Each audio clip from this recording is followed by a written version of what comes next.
Bonsoir Frédéric Journès, vous êtes l'ambassadeur de France en Israël. Merci d'être notre invité ce soir sur BFM TV.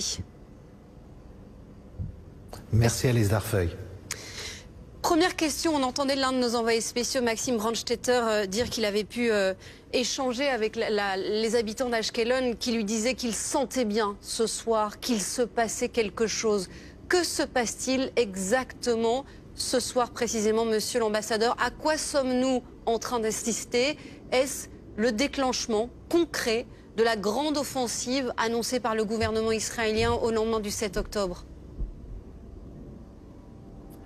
Bien écoutez, oui, je crois que les Israéliens nous ont informés un petit peu avant leurs annonces publiques du déclenchement donc, de cette deuxième phase. Il faut bien le comprendre, la guerre a commencé tout de suite, dès le 7 septembre. Israël s'est mis en état de guerre, donc ils ont rappelé tous les réservistes du pays. Il y a 350 000 soldats qui ont rejoint les positions de Tsahal. Moi j'étais dans le sud il y a quelques jours dans ces kibboutz martyrs et il y avait les chars de Tsahal, les troupes d'infanterie qui étaient là et qui étaient prêts. Donc nous ne sommes pas surpris de ce qui se passe. Nous savons que c'est cette phase difficile. Les Israéliens ont toutes les familles, les gens avec qui je travaille, les amis que j'ai commencé à me faire, ils ont un de leurs enfants, voire plusieurs, actuellement sur le front. Donc oui, c'est un moment très grave pour le pays. On savait que cette phase terrestre venait. C'est une guerre qu'Israël ne voulait pas faire. Personne, il y a 5 semaines, n'imaginait se retrouver au sol à Gaza. Et c'est un combat difficile. Nous disons aux Israéliens qu'il faut le mener dans le respect du droit de la guerre.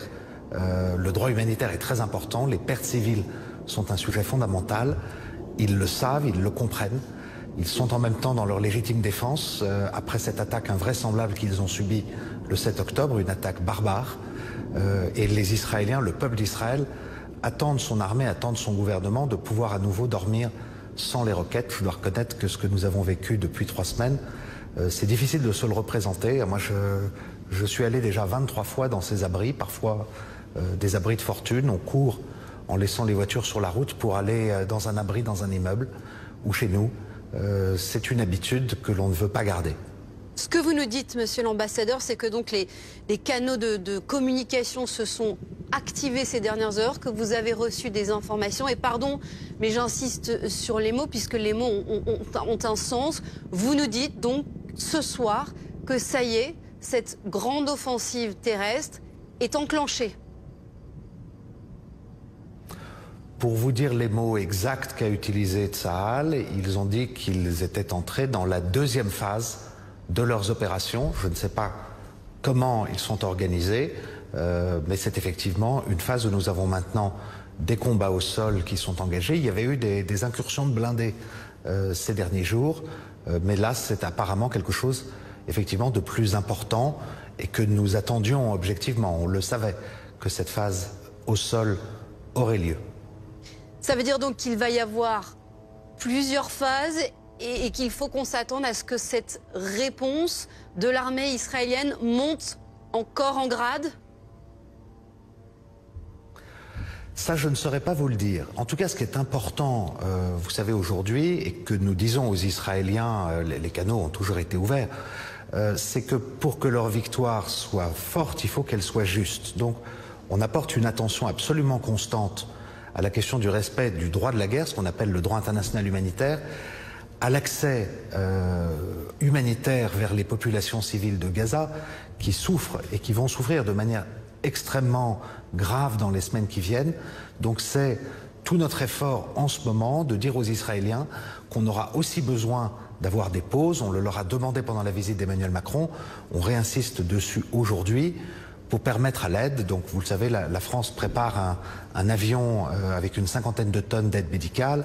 On a un porte-hélicoptère qui a appareillé mercredi de Toulon, qui est équipé avec 2 blocs opératoires, tout ce qu'il faut pour pouvoir soigner des patients blessés dans Gaza, qui arrivera devant Gaza dimanche.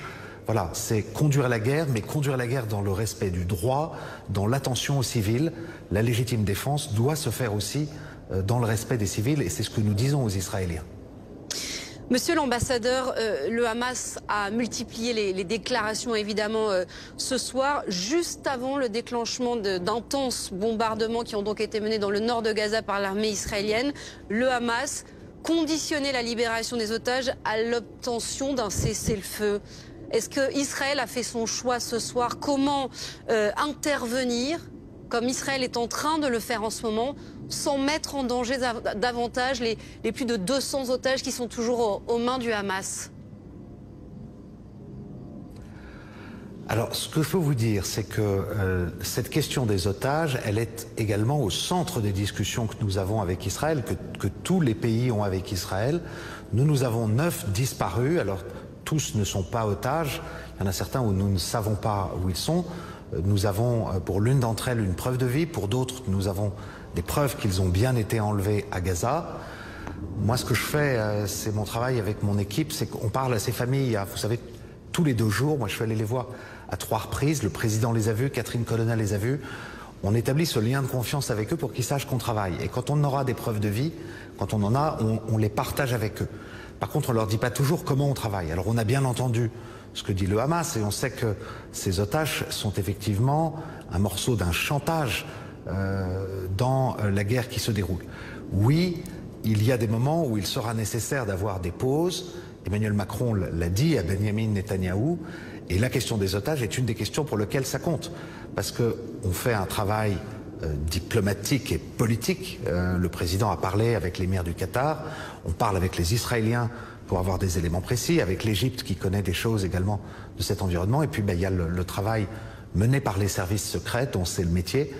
On ne dit jamais comment ils travaillent, mais c'est un travail très complexe et qui est évidemment au cœur de nos préoccupations. Je dois reconnaître, moi j'y pense tous les jours, parce qu'en plus, ces familles, je les ai vues, je connais leur visage, je connais leur inquiétude, et c'est vrai qu'on y pense tout le temps. Évidemment, mais l'armée israélienne sait qu'en procédant à ces bombardements intenses auxquels on assiste ce soir et à ces offensives terrestres élargies, elle met davantage en danger ces otages retenus par le Hamas. Donc ça veut dire quoi? Ça veut dire que ce soir, à ce stade, à cette deuxième phase de l'opération, elle prend son risque? Je crois que l'armée israélienne est extrêmement consciente de cette question. Et l'opinion publique israélienne interroge énormément ses décideurs. Donc ils font attention. Et nous leur disons qu'il faut peser leurs gestes, peser dans leurs actes les différentes étapes qui vont suivre, de manière à prendre en compte, évidemment, la possibilité de libération de ces otages. Je ne peux pas vous en dire plus parce que je n'ai pas plus d'éléments, mais je sais qu'ils l'ont à l'esprit. Le problème qu'ils ont, c'est de devoir opérer le travail militaire extrêmement difficile qui les attend en combat urbain face à un Hamas qui s'est enterré. Vous savez, ils ont creusé des centaines de kilomètres de galeries, parfois très profondes, sous Gaza. Donc c'est un combat très dur. Ils vont jaillir de tunnels dont les entrées sont dissimulées.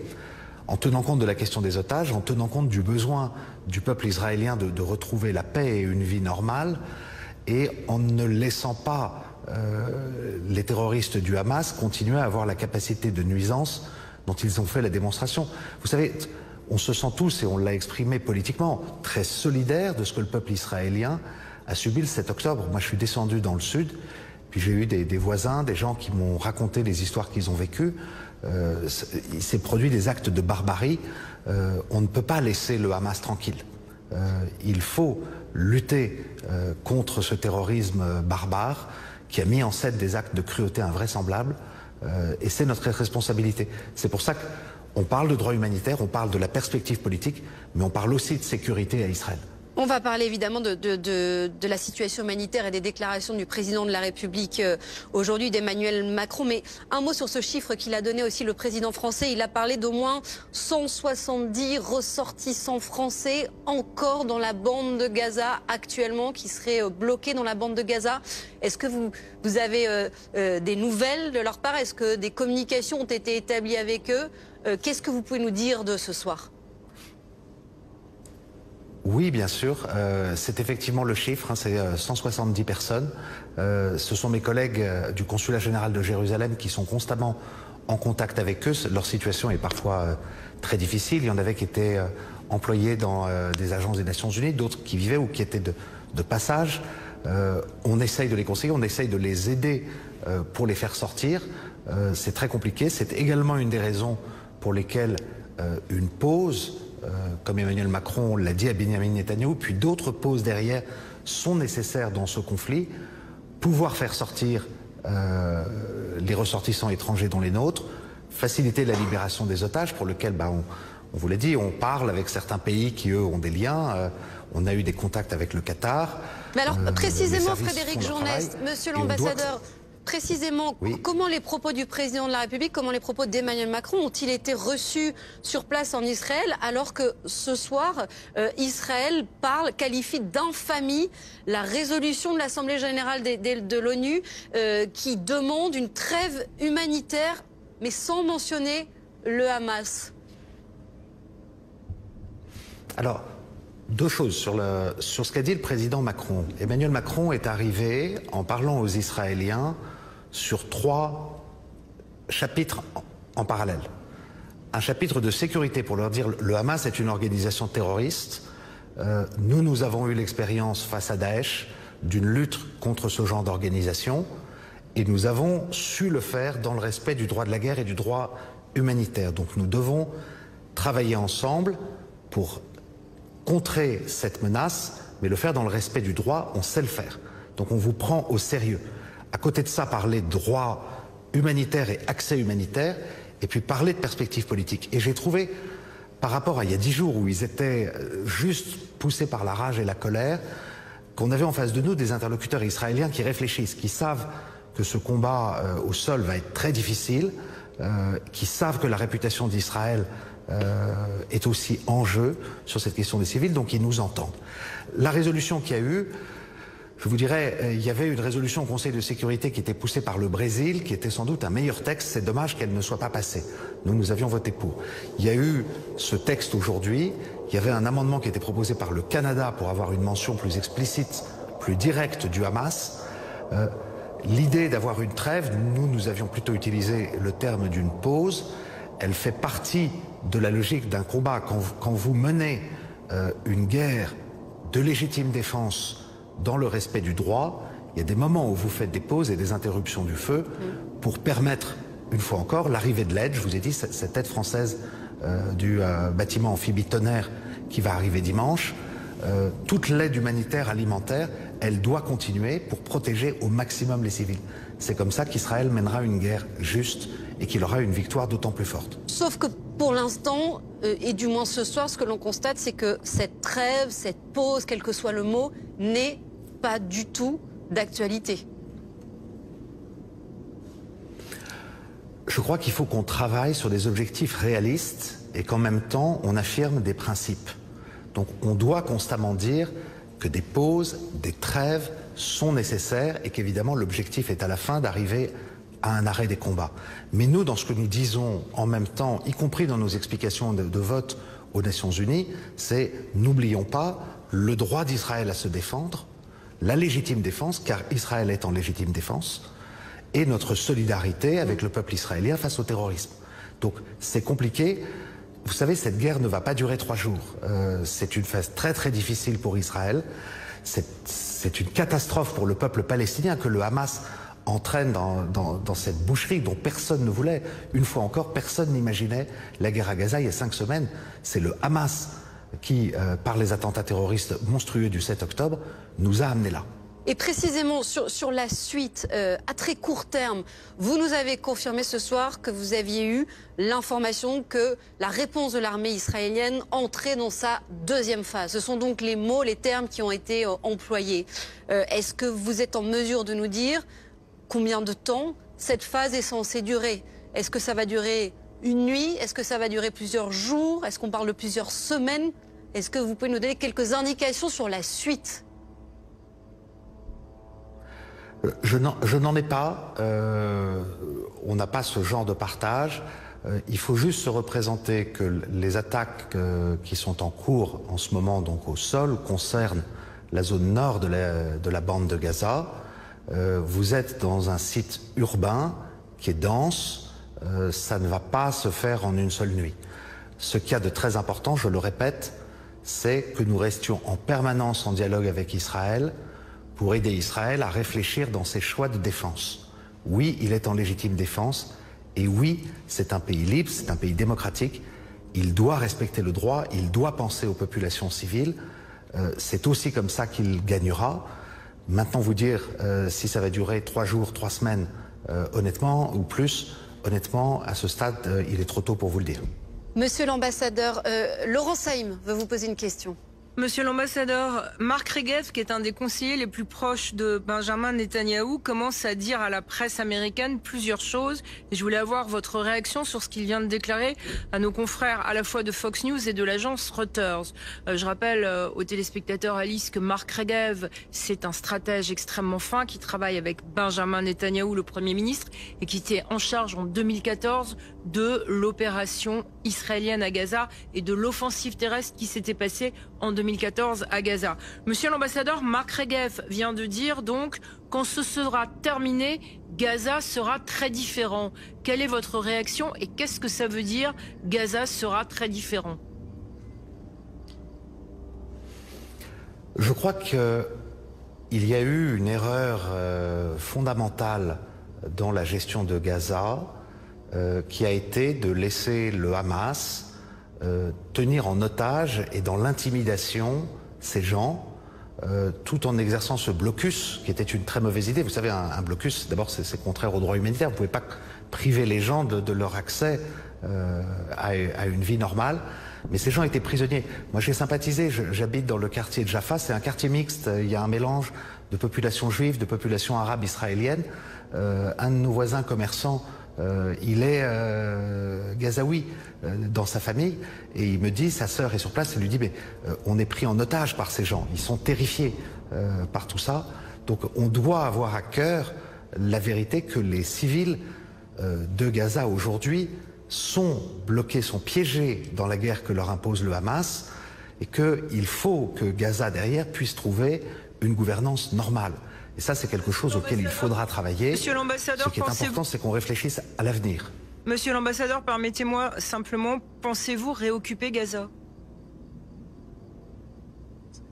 Alors attention, oui, non, mais c'est si. pas moi, hein, c'est. Bien sûr, mais Marc Regev, selon Israël cette déclaration, n'a, à mon avis, aucune intention. Non, Israël ne veut pas réoccuper Gaza. Ça, je n'y crois pas du tout. Personne ne le veut. Israël s'est désengagé de Gaza en 2005. Ils ont choisi de ne pas y garder d'implantation parce que c'était complètement irréaliste. En revanche, ce qui a été erroné, c'est d'avoir une gouvernance par un mouvement terroriste qu'on a laissé se fortifier à l'intérieur de ce territoire. Donc je crois qu'il faut repenser à une administration palestinienne légitime, mais ça, ce sera au peuple palestinien d'en décider.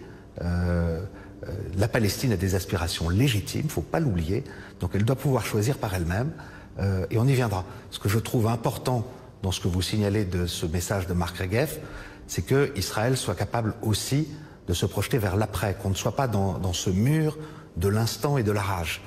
Et ça, c'est important, ça nous donne des chances d'être entendus sur la nécessité de la prise en compte des questions humanitaires, d'avoir les pauses pour que les vivres arrivent, pour que les soins arrivent et que les civils de Gaza ne subissent pas de manière disproportionnée les horreurs de la guerre que nous vivons tous. En attendant que les soins et les vivres arrivent, quel est l'objectif principal de la deuxième phase de cette opération auquel on assiste ce soir? Est-ce qu'on assiste à des frappes ciblées?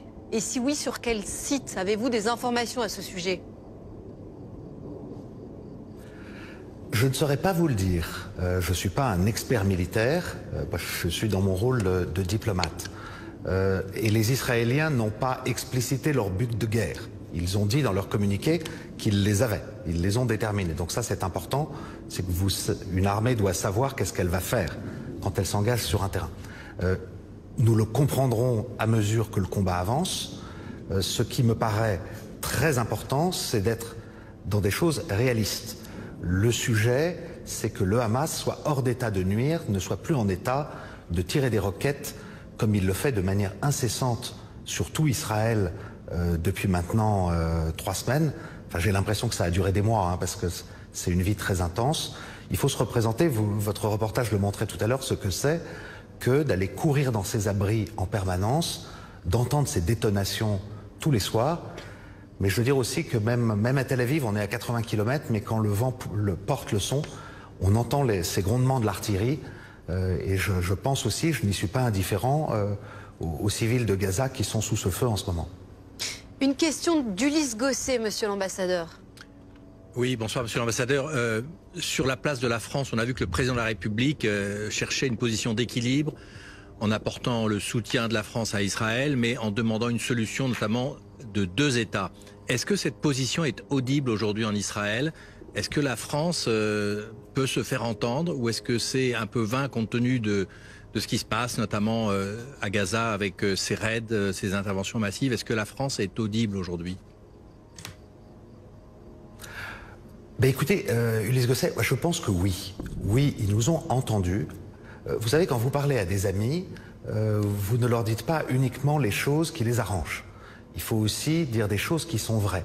Et je crois que la France est crédible parce que sur cette question-là, on a été très constant. Même à des moments où tout le monde se disait on n'y croit plus. Etc. Et là, ce qu'on se dit brutalement, c'est que cette question, elle ne pouvait pas disparaître. J'avais dit chez vos confrères d'I24, il y a quelques semaines, avant tout ça, c'est pas parce qu'on n'a plus envie de parler d'un problème que le problème a disparu. La question palestinienne, les aspirations du peuple palestinien, il faut qu'on les traite. Et je trouve qu'Emmanuel Macron a très bien fait de parler aux Israéliens, mais vraiment en les abordant sur les 3 choses à la fois. Votre problème de sécurité, il nous concerne aussi, ce que fait le Hamas, la lutte contre le terrorisme, ça nous concerne, les accès humanitaires et le respect du droit de la guerre, et une perspective politique.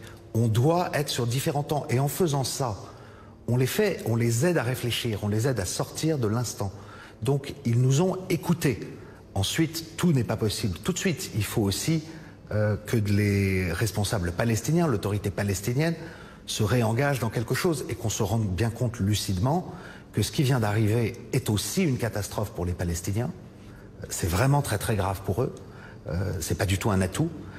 Et surtout qu'on se redise, le Hamas, c'est pas la Palestine. Et qu'on arrive ensuite, effectivement, à réfléchir à une perspective politique. C'était il y a 30 ans, je me souviens de cette formule qu'avait eue Yitzhak Rabin qui disait il faut combattre le terrorisme comme s'il n'y avait pas de perspective de paix et il faut poursuivre une perspective de paix comme s'il n'y avait pas le terrorisme. Je crois qu'il faut avoir ce combat. J'ai repensé à cette formule d'Yitzhak Rabin parce que j'étais allé voir l'endroit où il a été tué il y a quelques semaines. C'est pas forcément l'état d'esprit de la majorité politique en Israël aujourd'hui, et Israël pour l'instant est dans sa défense, mais il faut à un moment donné repenser à la dimension politique, et je trouve qu'Emmanuel Macron a été courageux de le faire et que la France a été courageuse de le dire assez constamment, calmement, et que oui, une fois que cette phase militaire sera terminée, il faut y penser. Dernière question, monsieur l'ambassadeur. Cette réponse israélienne a suscité plusieurs manifestations dans des pays arabes, au Liban notamment. Des manifestants ont voulu exprimer leur désapprobation. Ce soir encore, il y a eu des manifestations, et là, c'était en Cisjordanie, en territoire israélien. Des Palestiniens ont manifesté en soutien à Gaza, alors que les frappes militaires étaient en train de s'intensifier. Votre sentiment sur ces manifestations auxquelles on assiste ces derniers jours? Et là, j'ai vraiment envie de vous entendre, vous, et de ne pas entendre le son de cloche du gouvernement israélien. Est-ce que vous, en tant qu'ambassadeur de France en Israël, ce risque de contagion à l'échelle régionale, il vous inquiète? Alors, je vais vous parler d'abord des gens. Ce qu'il faut comprendre, vous savez, moi, je le découvre en découvrant ce pays, où je suis arrivé il y a quelques mois. C'est tout petit ici. Ces gens se connaissent, les familles sont liées, les familles de Gaza, ils ont des cousins qui habitent à Jaffa, et ils ont des cousins qui habitent à Jérusalem ou ailleurs. On est vraiment dans un tout petit territoire, ça fait la taille d'un département français, le cœur d'Israël. Donc évidemment que les Palestiniens se sentent extrêmement émus en Cisjordanie de ce qui se passe à Gaza, et c'est la même chose chez beaucoup d'Arabes israéliens qui sont très inquiets pour leurs cousins, pour leur famille. Et il y a derrière une émotion dans le monde arabe. Alors les Israéliens sont très très conscients de ça. Ça, ils y font très attention. Ils n'ont pas envie de nouvelles guerres. Une fois encore, ils n'imaginaient pas un seul instant, il y a un mois, quand je parlais avec eux, se retrouver engagés dans une guerre contre le Hamas. Ils pensaient avoir trouvé un équilibre. Ils avaient développé le nombre de permis de travail qui permettaient à des Gazaouis de venir travailler en Israël. Ce qui est terrible, c'est que dans ces kibboutz, vous savez, qui ont été martyrs, moi j'en ai visité 2, ils employaient des gens de Gaza, ça leur donnait du travail. C'était des pacifistes, c'est les vieux kibboutz de la gauche des débuts d'Israël, avec des drapeaux de la paix sur les maisons qui ont brûlé. Vous avez parfois certains de ces civils qui ont donné des indications aux terroristes qui savaient où ils allaient. Donc les Israéliens sont choqués par ça. Donc ils n'ont aucune envie de voir un nouveau front s'ouvrir, que ce soit au Cisjordanie ou dans le Nord. C'est pour ça qu'ils sont à l'écoute. C'est pour ça que nous avons une capacité, nous Français, mais aussi d'autres pays qui sont à l'écoute d'Israël, qui sont, une fois encore, je le dis, solidaires face au terrorisme et à l'attaque qu'ils ont subie, qui respectent le droit à la légitime défense. À cause de cette préoccupation qui est très sérieuse pour les Israéliens, on peut aussi se faire entendre et avancer des propositions. Et je crois que la France a plutôt été à sa place et dans son rôle là-dessus au cours des dernières semaines. C'est pas toujours facile, mais il faut le faire. Merci Monsieur l'Ambassadeur, merci Frédéric Journes d'avoir été ce soir avec nous sur BFM TV.